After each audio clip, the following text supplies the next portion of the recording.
Welcome back. The International Criminal Court, ICC, recently declared that the conflict between insurgents and the security forces in northern eastern Nigeria as a civil war. In a report released from the Office of the Prosecutor of the ICC titled Report on Preliminary Examination Activities 2013, which focused on conflicts, genocides, and crimes against humanity in 10 countries, including Nigeria. ICC said after a careful review of the situation, the violence in Nigeria qualified as an armed conflict of non-international character. ICC also noted that since the increase of security operation after the declaration of a state of emergency in Borno, Yobe, and Adamawa states on 14th May 2013, reports of crimes allegedly committed by Nigerian security forces had also increased. Now, the body, however, acknowledged that the information available at this stage does not provide a reasonable basis to believe that the killings and other abuse attributed to the Nigerian security forces in their response to insurgents constituted crime against humanity. However, the Nigerian government has dismissed this notion. Instead, the government has described the incessant onslaught by insurgents as attacks on the country by terrorists. Now, at what point can conflict be regarded as civil war? What is the difference between terrorism and civil war? To answer these questions is Lionel Rawlins, Chief Security Officer of the American University of Nigeria here in Yola. You're welcome on the program. Kinyi Kiao. Okay, what language is that one today? You don't know? Kai Kiao. Oh, Kai Kyo, I now understand. I thought you have gone Fulani again. No. I'm with you all the way. All right. This is my accent, see? Okay, yes, now I get you. But it's a very good improvement. Yeah, small. You'll get there. I'll get there one day. So now let's critically analyze, what determines or what you would describe as a civil war. Well, a civil war is an armed conflict between two opposing forces within the same country or within the state. So there could be a civil war in Adamawa, there could be a civil war in Nigeria. But there has to be two opposing forces. And one is, let's say, the legitimate government. The other is trying to either destabilize the country, is trying to remove the government that's in power, trying to change the government, or trying to change policies. So that is the difference. That is what a civil war is all about. It must be two opposing forces designed to change the government or government policies. But the question, Shemiri, how is it determined? Well, it is determined, you see, it's a very good question because it is scholars who determine whether or not it is a civil war. And they do it based on two criteria. For example, numbers.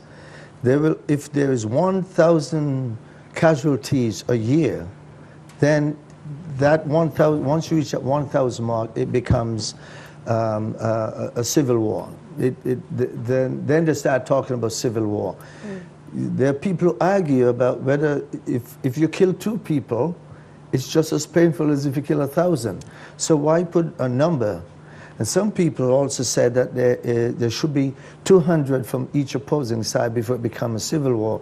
But the actual impact is 1,000 per a year, for example, in casualties. There's also another factor that they look at, that the opposing force must have a military-sized force and some authority at the top so you can hold them responsible. So that when things go wrong, you can go after the rebels or the insurgents and bring them to court of the ICC or the human rights abuse. And then it must be registered in the Security Council of the United Nations as being a threat to international peace and to the world and global stabilization. So these are the reasons how they come up, but it's academics who actually make those determinations. Now, aside this being dissatisfied with maybe government policies, What are the other things that one could attribute to be the causes of civil war in countries? There's several other things, like finance. If there's financial gain, then they can always use that for a reason to start a civil war. For example, here in Nigeria, you have oil fields. It is beneficial to someone to try to overthrow the government so you could get your hand on the oil fields. If you get your hand on the oil fields, then you got your hand on money. So there's a financial gain that's attributed to it. And it's better to go after the oil fields than to go after, let's say, agriculture, yams, for example. So you go after the big money. And that will be a part of it. Now, what about opportunity cost for rebellion? Opportunity cost for rebellion would be, let's take young boys. In a rebellion, the people you recruit into rebellion are young men. If young men are in universities or in school getting an education, they're less likely to join a rebellion because, for one, they're more educated, and two, they know that there's a future waiting for them after they get the education. So it is more difficult to get people in to join the rebellion if they're educated. That is why in a lot of poor countries, you go after the less educated and the dumb people to join your forces, because you don't reason, you have nothing to live for, you have no reason to live. So you join a rebellion. And what would you attribute to, a grieved group of people joining rebellion or joining a particular group? Good question too. And a grieved, that, first of all, one of the things they always say about the reasons for civil wars is either grievance or greed. So it's either money, grievance or greed. Yeah, it's either money or you are aggrieved for something. So if again I use the financial situation where you're going to go after the oil fields, in certain countries like Sierra Leone they went after the diamonds. In certain countries they go after gold. So there's money. However, let me use Rwanda as an example to answer your question. In Rwanda, the Hutus almost annihilated the Tutsis. They did that because they were aggrieved by the Tutsis. When the Belgians went into Rwanda, they took the Tutsis, who were the smaller group of people, ethnic group, and they made them the superior of the two. So for years the Hutus were resentful for that, and when the opportunity came, they tried to annihilate the entire Tutsi population. And this has been going on since the 1950s, by the way. People think it's just recently. And it was only this last attempt where it went from civil war and tribal war to genocide, because they killed so many people in such a short space of time. Now, but do we see something like grievance playing in a nation like, say, Somalia? Of course, in Somalia, one of the things is the haves and the have-nots. In Somalia, there was the rich people who dominated the poor, and there were only a few of them. And when the time came, the poor people went after the very, very rich. Also, you have the religious ethnic problem. You have, on one side you have Muslim, on the other side you have Christians. Then you have the traditional people and who are traditional non-believers. So when all of this went down, they went after the people who were persecuting them. And right now you find there's a problem with the Muslims and the Christians, because they're fighting back now against the persecution that was held against them many years ago. All right, we have availability to finance, opportunity cost to rebellion. We have also grievances. Now, what people always talk about population size. What does the size of a population have to do when we're talking about civil war? Good question. Does it really determine the face of a civil war? Oh, yes. The more people you have in your population, the more likely you could have a civil war. The less amount of people you have, that's why countries with small population don't have civil wars. A country with great population like Nigeria, you're the most populated country here in Africa, you're ripe for that kind of stuff. And this is the time for people to start taking stock because all of the elements are in place. What do you mean by elements? All of the elements, financial gain, you have an uneducated society, a lot of unemployed youths who will quickly pick up arms. You have a lot of aggrieved people who you still have people from Biafra, who you still have the problem with the Niger Delta militants, you have the problem with the different ethnicities, and now you have the largest population. So these elements mentioned are actually, what prompted some of the things we're facing in Nigeria today? Yes, all of these, all the elements are in place. It's like people say when all the stars are aligned, when Jupiter is aligned with Mars, and all of these things happen, then tremendous stuff happen in the cosmic atmosphere. When things are lined up like that, the government must start paying attention to these things. That is why people like me and scholars and all out there, we study these things, and we know when these things are in place that things will happen. The government cannot ignore it. But with all those things you've mentioned, don't you think they're too numerous for people to handle in a short period of time? But before we talk about the timing, we need to still look at some of the things that can be attributed to cutting down these factors mentioned so that we can achieve a way ahead, or so that we can get a way through some of this insurgency. We've been talking with Lionel Rawlins, Chief Security Officer of the American University of Nigeria here in Yola. He has been talking to us on the recent declaration by the ICC of Nigeria being declared as a war zone. We'll take a break now. When we return, he'll be telling us more on the timing to curtail some of these things. Stay with us.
All right, welcome back. If you've just joined us, you're watching Safiya Breakfast show. We have here Lionel Rawlins, Chief Security Officer of the American University of Nigeria here in Yola. He has been talking to us on the recent declaration by the International Criminal Court that the conflict in the northeastern part of Nigeria is a civil war. Now, before we went on the break, yesterday was talking about timing. But before we look at timing, because everything here has to do with time, let's try to look at some of these descriptions we've made. We talked about population. Now, the population in, say, a country like Libya cannot be compared to Nigeria, but we had a civil war. What other factors would you say was the reason behind the civil war in Libya? Well, they were aggrieved people because of what Gaddafi did to them, but more so they wanted freedom and democracy. It was presented to them in that way. And then they saw what happened in Egypt, they saw what happened in Iraq and Afghanistan, different parts of the world. So they wanted a piece of the action. They wanted freedom and democracy. But just to show you, it's not everything you ask for. It's be careful what you wish for. Because now, look at all the countries that were freed from either dictatorship or one-party rule or totalitarianism. And they all, even though they got the freedom today, they're in turmoil. And they're fighting and killing each other because they can't come to some agreement. Because every group now in Libya, since you call that, there are over 200 different tribes. And then you have, within those tribes, you have about 10 different rebel tribes who believe they should be the ones running the country. And hence, you have a problem there. But look at Iraq and Afghanistan. So it's not always, all times that you get this, the civil war brings forth a change in government that it's good. Sometimes a lot of countries, and I know people will say, oh no, he's crazy. But sometimes people should deserve to be ruled by dictators, because at that point, you can't do what you want to do. So something like the behavior of people should determine the kind of leadership they should get. Exactly. Because if you look at, let's look at Egypt.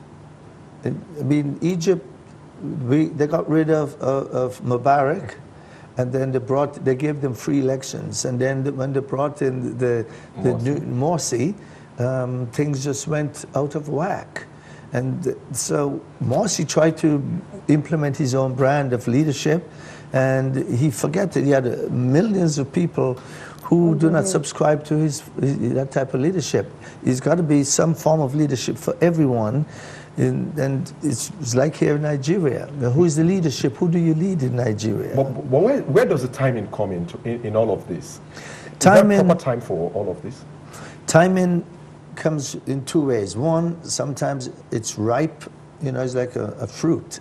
Like I said, everything is lined up. So there are two ways. One, the timing could be now. Everything is ripe for civil war, revolution, or rebellion. But secondly, when we talk about timing, we could say because of the distance in time between the people who were grieved, after a while, you know, maybe 50 years later, 100 years later, people can sit back and, you know, time heal all wounds. So they figure that wounds will be healed after a significant period of time. But that is wishful thinking. It has never happened. We have people fighting in Northern Ireland for stuff that took place since William the Conqueror in 1061. And people are still fighting those wars. People are still fighting stuff that happened 2,000 years ago. And so timing is significant, but I think we are getting too laid back on the peace process. People don't forget anything. And then how do you now describe timing? What's happening presently now in the northern eastern part of Nigeria? Is it the right timing for what is going on now? Well, a lot of people think so. A lot of people believe that the timing is right. If you ask, one man's terrorist is another man's freedom fighter. So the people we call terrorists, they believe that the timing is right to make changes, and that is why they're so forceful, and that is why they're so aggressive, and that is why they do the things that they're doing to catch people's attention. That's why they kill old women and children, because it catches our attention when they do, and they feel the timing is right for them to do what they want to do. And we all know that when they start these wars, it never really ends any time soon. So how long then is a civil war, or how long should a civil war last? Prior to World War II, civil wars lasted a year and a half, maybe 2 years the most. Since World War II, it goes now to 4 years, 5 years. Look what's happening in let's say Cambodia. If you look at all these places, look what's happening in Syria. It's over 2 years now. Look what's happening in Libya. So it's after World War II, somehow it has taken on a life of its own, and it's difficult to stop. Back then, people would get together and countries would come together and help you sort out your problems and differences. Today, countries are too afraid to get involved. And if you do get involved, you're going to offend either one group or the other. Are they too afraid, or they have too much on their hands to deal with themselves internally to like think of helping other nations? In some instances, yes. But the countries that are most powerful can stop these wars that are going on. They don't need to send boots on the ground, as we say. They don't need to send troops. You have drones. You have people who work in stealth. You can send people and you can train the people. There's so many ways you can do it, but nobody wants to take that first step. You remember Obama wanted to send some people into Syria and wanted to end the war, and Putin came up and said, no, you will not do that, and Obama backed off. So even the leaders in the world are too afraid to take chances and to do anything to stop these wars and atrocities that are going on. Look at what they did in, again, Rwanda, because it's fresh in our minds still. The world watched every day when bodies were floating down a river, and these people were dying horrifically, because many times they were hacked to death with machetes. And the world, they first started, they called it a tribal war. And then when that wasn't getting any traction, then they said it's a civil war. And then when people realized this is more than a civil war, this is genocide. And even then, nobody wanted to call it a genocide, because if you call it a genocide, then the United Nations is forced they'll get attracted to what is happening. Exactly. And that's one of the reasons why this incident with the ICC saying it's a civil war. If they call it an act of terrorism or terrorism gone awry, then the United Nations is bound to act. So they don't want to call it what it really and truly is. It's terrorism. But okay, are you saying the declaration by ICC is not correct? It is terrorism, not a civil war, right? It is. The ICC is trying to be smart. They don't want to get involved. They don't want to call it what it is, so we're going to call it what it's not. So they're walking a fine line down the middle, because if you say it's terrorism, then the United Nations and everybody else have got to start acting. So they're not going to call it terrorism, they call it civil war. Which is more, which is more, how do I put it now, which is more attractive to people when it comes to intervention? Is it terrorism or civil war? Well, if you call it a civil war, then people can say that it's a civil war that's between you and him. That's between the North and the South, or the Christian and the Jews, or whoever it is. So they can say, we're not getting involved. If it's a tribal war between the Hausa man, the Fulani man, they say, we're not getting involved. But the moment you invoke the name of terrorism, then you have to act, because then it becomes international and it spreads. And then you invoke in other things like Al-Qaeda, Al-Qaeda in the Islamic Maghreb, Al-Qaeda in the Arabian Peninsula, Al-Shabaab, and all of these people, so they have to act. But they don't want to be forced to act, so they tone it down and they call it that. Plus, it's Nigeria, and it's black people, and the ICC is made up of all white men and women. So they don't want to take because you mean absolutely nothing to them. You're satisfied that what is going on in the northeastern part of Nigeria, it's terrorism, not civil war? It is terrorism, not civil war. All right, what motivates terrorists into doing what they do, or what motivates terrorism? Well, instilling fear in people. And what motivates a terrorist is to commit acts that will catch people's attention. Acts such as blowing up a school with innocent kids asleep. So is it that they're not very much interested in changing the government? Unlike what we see maybe like in the Civil War? Terrorism, no, they're not. Because it is an ideology for terrorists.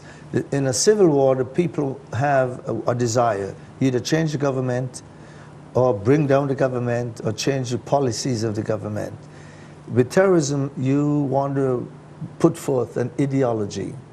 And the ideology could be anything like, some people say that maybe bring Sharia law to the Northeast or something like that. That is an ideology.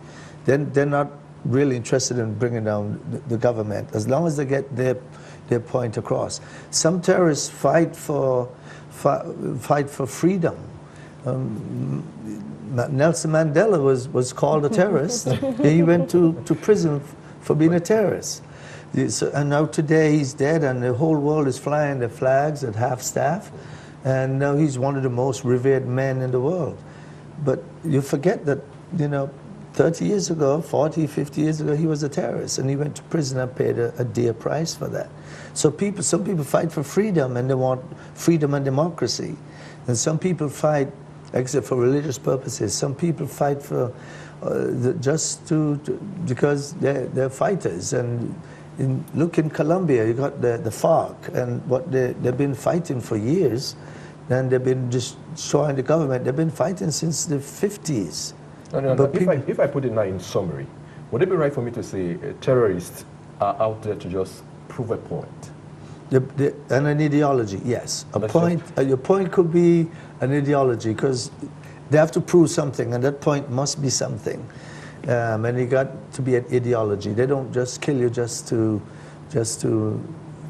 kill you. I mean, they kill you to prove that they are right.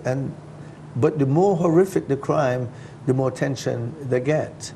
And there's a lot of countries that have terrorists that, in Ireland they still have terrorists. In Spain you still have the ETA, but they don't go around, they may blow up a train now and then, but they don't do the horrific things that you see happen here. Yet they call it terrorism in Spain and in Ireland, but they don't call it terrorism here in Nigeria. And I believe it's because Nigeria is a black country and the people who make these rules are white. So is there anything like maybe small terrorism or big terrorism? How can you describe, or any form of terrorism is just described as terrorism? It's just terrorism. No matter how small the crime being committed in between. Good point. Once you have committed acts of terrorism, and your ideology is to provoke terror and fear into the hearts and minds of the people, it doesn't matter if you kill 2 or you kill 200 or 2,000. The fact is, you are a terrorist and you're committing terror. That is a very big one, Yetunde, because the point is, once you pick up and you try to just prove an ideology and you want to use force in doing that, you are a terrorist. But now let's look at the place of the military. We know that since the declaration last year of a state of emergency, there has been a lot of controversy. Sorry, this year, there's been a lot of controversy with regard to the performance of the military in these areas. But can the military be held for crimes against humanity? Yes, there can be, if it is really atrocious and it is proven that they went out of their way to commit atrocities. Yes, there can be. But it's difficult to define, because when 2 opposing forces are fighting and shooting against each other, if the military has more firepower, they're going to use it against the opposing forces, and at the end, there's going to be a lot of blood and guts. I was just about to say that. How do you define it when there's massive 2 ends, and the military at the other end, the terrorists at the other end? Now there is a fire, a shootout.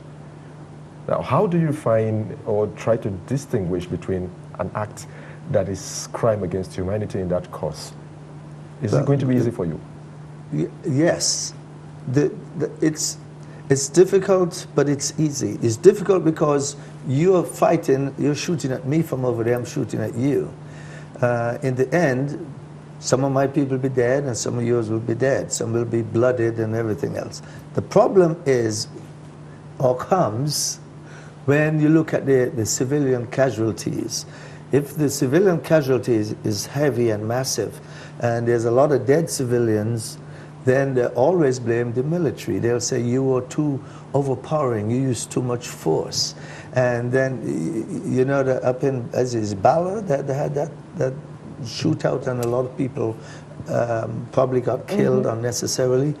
And to this day, the military is suffering as a result of that. But when two people are fighting and your adrenaline is flowing, all of your discipline has got to come in. I've been in combat myself, so I know what goes on when people start shooting. You get carried away, and you can really do some real funny things out on the battlefield. But yes, the military can be held accountable if it is proven that they did a lot of atrocities. You can't go on capturing women and raping them. The point is, it must be proven. It must be proven. And right now, like in Central African Republic and throughout Africa, where they have all these civil wars, in Sierra Leone, they still have people being brought into trial for murdering innocent women after raping them and so forth. And it becomes a problem. And even some of these people are members of the United Nations Task Force, the Blue Helmets. So, and so it's difficult to prove, but if proven, people get court-martialed and you can get some heavy sentences. Okay. All right. I would have gone on and on and on to, you know, clarify some of those things, but I'm afraid our time is up here. I want to thank you very much for coming on the show. Ah, Nagodi. All right, thank you. I will see you in January with lots of goodies. But you just scared me. You said even in the island there are terrorists. So my plan for traveling this year is just shattered. Not my island. My island, no terrorists in my island. All right, all right. With people like you, I know I'm safe. That's right. Thank you very much. All right, that was Lionel Rawlins, Chief Security Officer of the American University of Nigeria here in Yola. Coming up next is Nigeria's chances come 2014 World Cup in Brazil. Stay with us.